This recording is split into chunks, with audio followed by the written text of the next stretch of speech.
워런 버핏의 위대한 동업자이자 멘토인 찰리 먼거.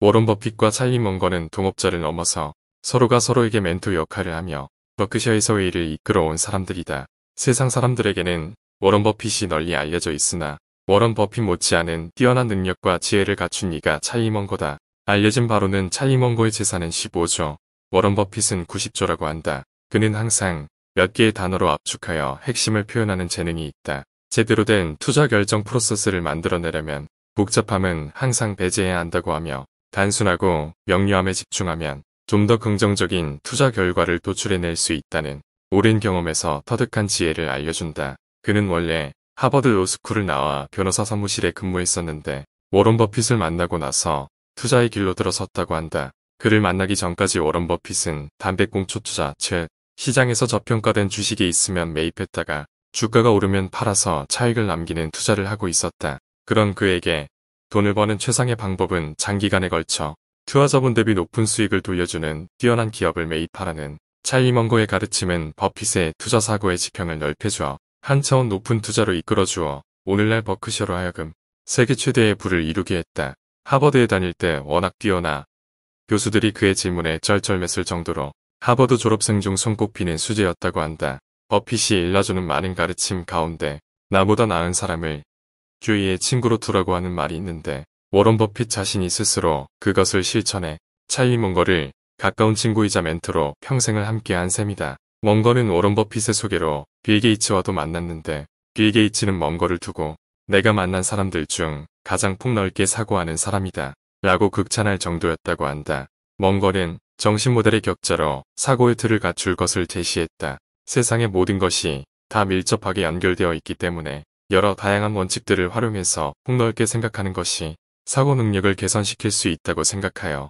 수학, 회계, 공학, 물리학, 화학, 생물학, 심리학 등 여러 분야의 핵심적인 가르침인 빅 아이디어를 섭렵하여 정신격자 틀을 만들고 모든 문제에 대한 검토를 이러한 다양한 분야의 지식으로 조합된 격자 틀 속에서 분석 검토한 뒤 판단을 내릴 것을 제시했다. 그는 늘 배우는 것을 좋아하여 학습만큼 유용한 것은 없었다고 생각하여 평생에 걸쳐 종합적으로 접근하는 방법을 연습해왔고 그 방법에서 얻은 것이 열거할 수 없을 만큼 많았다고 하면서 그 덕택에 자신의 인생이 더 재미있어졌고 좀 더 건설적인 사람이 되었으며 다른 사람들을 좀 더 도와줄 수 있었다고 한다. 자기 자신을 엄청나게 부자가 되도록 도와준 것은 물론이고 그는 또 사람들이 빠지기 쉬운 성향들에 대해 면밀히 관찰한 뒤 이러한 실수들에 대해 하버드에서 상세히 강연을 했다. 몇 가지 예를 들자면 당근과 채찍에 과잉 반응하는 성향, 과잉 자존심 성향, 과도한 낙관주의 성향, 중독 성향, 질투시기 성향,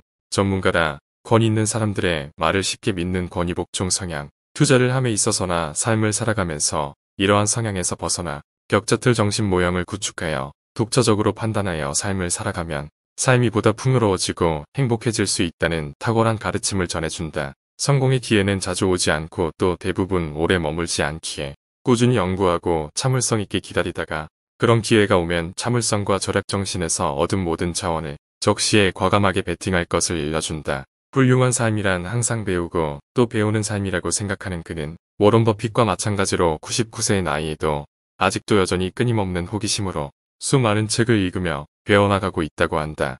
언젠가 독서에 대해 질문을 받았을 때 자신들이 보통 사람들의 5배는 읽을 것이라고 밝힌 적이 있다. 워런 버핏이나 찰리 먼거는 자신들이 걸었던 길에서 얻은 가르침들을 꾸준히 주변 사람들에게 전해주고 있다. 그들 자신 역시 스승인 벤자민 그레이엄으로부터 받은 은혜를 사회에 되돌려 주기라도 하듯 언젠가 워런 버핏은 자기의 일생의 투자 중 가장 큰 투자는 벤자민 그레이엄의 책 현명한 투자자를 구입한 것이었다고 할 정도로 스승의 가르침을 소중히 받아들여 그것을 더욱 깊게 했다. 찰리 먼거는 투자하는데 필요한 자질을 아래와 같이 열거했다. 1. 인내심. 적절한 기회가 찾아올 때를 기다리는 것뿐만 아니라 기회가 왔을 때 신속하게 대응하는 것이다.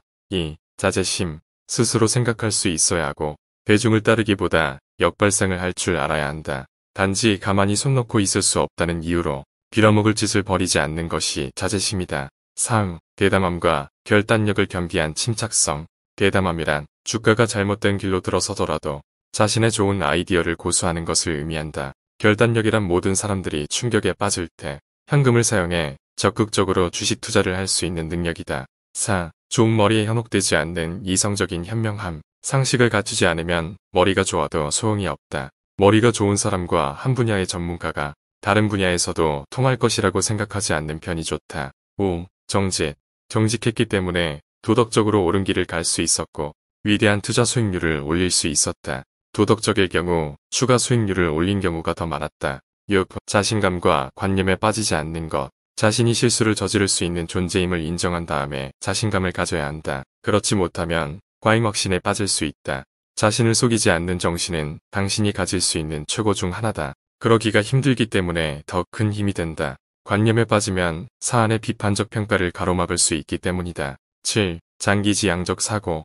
우리 대부분은 순간의 만족을 누리고 싶은 충동을 억누르기는 어렵지만 삶의 대부분에서 좀 더 참고 나중에 만족을 누리려고 하면 할수록 더 훌륭한 결과가 찾아온다.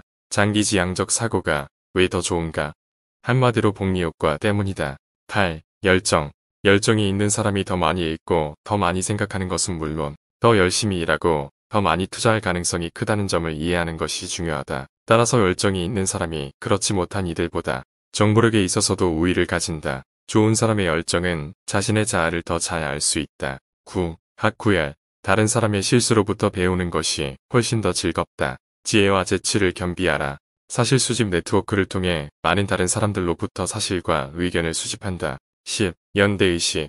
자기 아이디어를 누군가의 상담 또는 평가받는 것이 아주 중요하며 동료가 된다는 것은 공식적이든 비공식적이든 자기 아이디어를 공유할 수 있는 팀을 갖는다는 의미. 11. 건전한 정신. 머리가 좋은 것보다 특정한 정신을 갖추는 것이 더 중요하다. 마음 깊이 자리 잡은 비이성적 감정을 잘 다스려야 한다. 투자에서 성공은 억누르기 어려운 충동을 얼마나 잘 다스리느냐에 달렸다. 12. 비용 절약 정신. 투자에 드는 비용을 낮게 가져가는 것이 중요하다고 믿는다. 투자자에게서 비용 절약 정신은 기회비용과 복리효과의 힘을 이해한 데서 비롯된 것이다. 13. 위험의 피. 주가 변동성을 위험의 척도로 삼는 것은 미친 짓이다. 우리에게 위험은 영구적인 자본 손실 위험, 불충분한 수익률로 그칠 위험이다. 주가 변동성을 위험과 동일시하라고 하면서 주가가 하락하면 투자자들에게 주식에서 돈을 빼라고 말하는 사람들이 있다. 이런 사람들을 주의해야 한다. 지난 편에 이어 소개된 두 사람, 워런 버핏과 찰리 먼거의 투자관을 살펴보는 것은 가치 투자에 있어 매우 중요하다. 특히 오랜 시간 장기 투자를 계획하는 사람 입장에서는 이러한 올바른 투자관을 잘 새겨보며 자신만의 투자관을 확립하는 것이 반드시 필요하다. 이들 두 사람은 반세기가 넘게 변동이 심했던 투자 환경에서 누구보다도 성공적인 투자자로 검증된 사람들이기 때문이다.